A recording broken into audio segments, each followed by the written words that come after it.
Hello again, it's Miss D.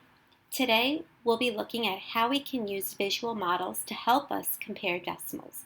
Let's get started by looking at slide G. So here it says a student used the number line below to compare 4 and 5/10 and 4 and 38/100. Explain how this student used the number line to do this. How does this help you to compare these two decimals? Well, before we answer this problem, let's go ahead and take a second to answer these questions.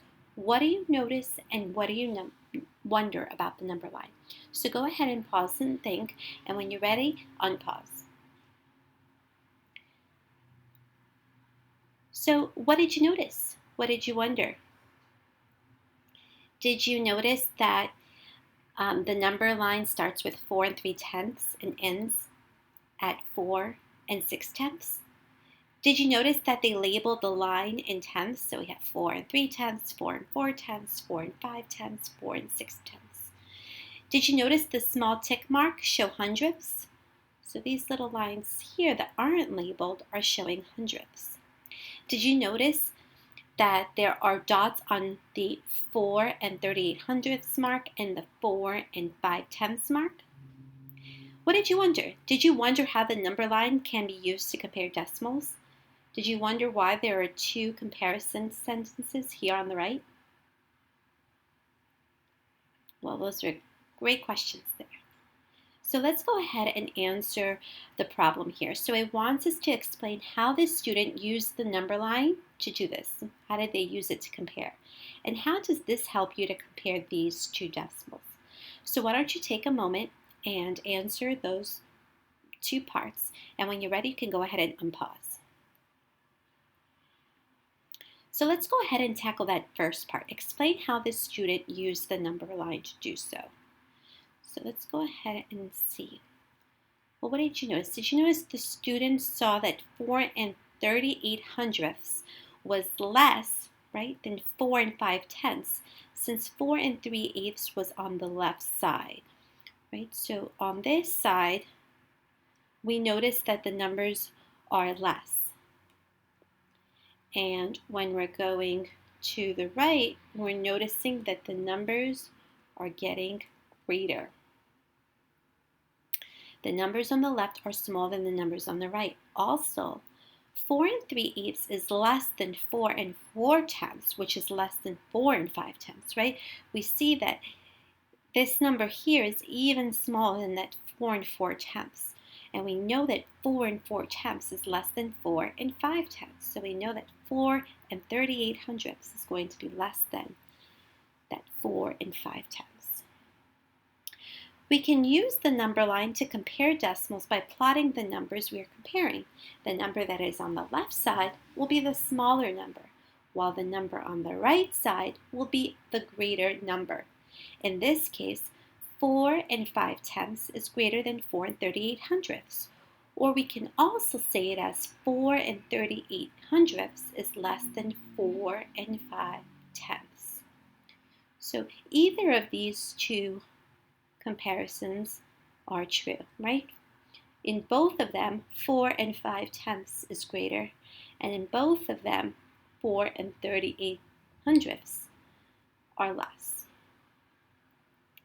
Don't forget that when comparing these decimals, you can also think back to yesterday's lesson and kind of rethink or rewrite the numbers. We can write them as fractions, 4 and 38/100, and we can rename 4 and 5/10 as 4 and 50/100. Remember that 4 and 5/10 is equivalent to 4 and 50/100. So we can also see here that 4 and 38/100 is less than 4 and 50/100. All right, let's think about how we can take what we learned from this slide and take what we learned to this next slide here. So on this slide, it says locate and label the points for each of the decimal numbers on the number line. Fill in the blanks with less than, greater than, or equal to compare the decimal numbers. So again, it gives us the two comparison sentences, but you should be noticing here 2 and 8/10 starts the sentence, while in the second one, 2 and 68 hundredths. Now, before we take a look at the actual number line on this slide, I want you to think about which number line, I'm going to scroll a little bit down so you can see all of them, which number line do you think would be the best number line to use to compare these two numbers? So which number line do you think would be best? Take a moment and think about it. When you're ready, unpause.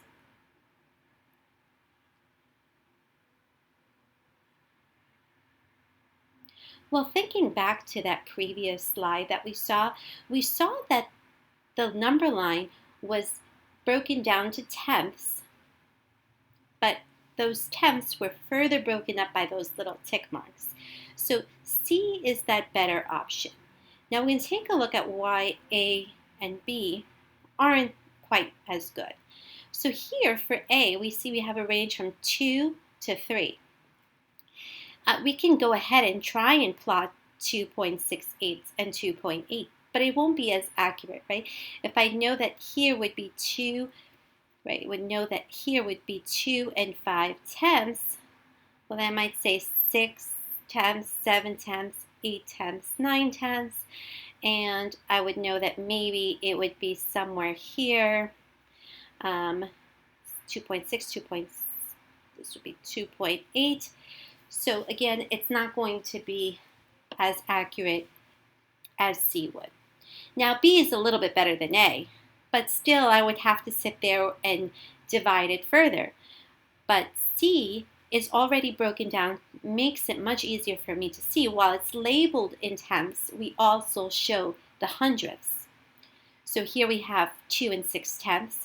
Here we would have 2 and 61 hundredths, 2 and 62 hundredths, 2 and 63 hundredths, and so forth. So we can find where we can plot 2 and 68 hundredths. Well, this would be 65, 66, 67, 68. So 2 and 68 hundredths would be here. Now 2.8, 2 and 8 tenths would be pretty easy to notice here where it is. And like we mentioned before, on this number line, the numbers to the left are less, and the numbers to the right are greater. Okay, let's go ahead and see the number line that they gave us on this slide. So here is the number line that we were given, and you'll notice they did use a similar number line. Theirs starts at 2 and 6 tenths. Their number line ends at 2 and 9 tenths. And you'll notice that they have 10 spaces, which would show us the hundredths. So go ahead and plot the points and then complete the comparison sentences. When you're ready, unpause.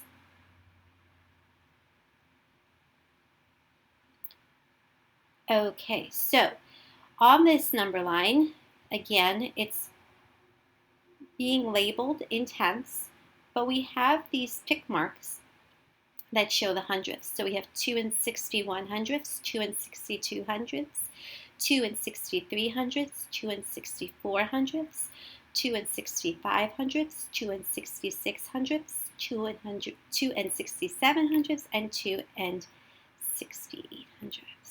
And then the 2 and 8 tenths we can plot there. So again, we know the numbers to the left are less, the numbers to the right are greater. So 2 and 8 tenths is greater than 2 and 6 eighths. Sorry, 2 and 68 hundredths. And 2 and 68 hundredths is less than 2 and 8 tenths. Remember, you can also think about it as fractions, right? 2 and 80 hundredths, right? That's equivalent to 2 and 8 tenths. And we can write 2 and 68 hundredths as a fraction too. And here we again see that 2 and 8 tenths, or in this case 2 and 80 hundredths, is greater than 2 and 68 hundredths. And again, we could go ahead and write in reverse and write it as 2 and 68 hundredths is less than 2 and 80 hundredths. All right, guys, we've come to the end of this video segment. I hope you found this video on how you can use visual models to help compare decimals helpful. Great job today. I'll see you next time.